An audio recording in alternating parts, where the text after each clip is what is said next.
We will not stop our development plans and programs because of the noise from some little boys. They will continue making that noise, but we shall continue to move on.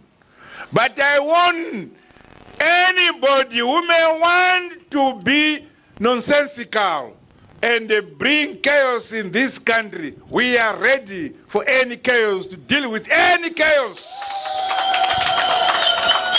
Whoever who preach hate speech shall be responsible for their hate speech.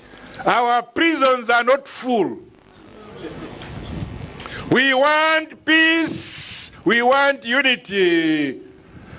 Those who do not disagree with that, but do so quietly and peacefully. Then, tishafamba tose murugare no kuirana. Asukata mesha mkono tinokuveza.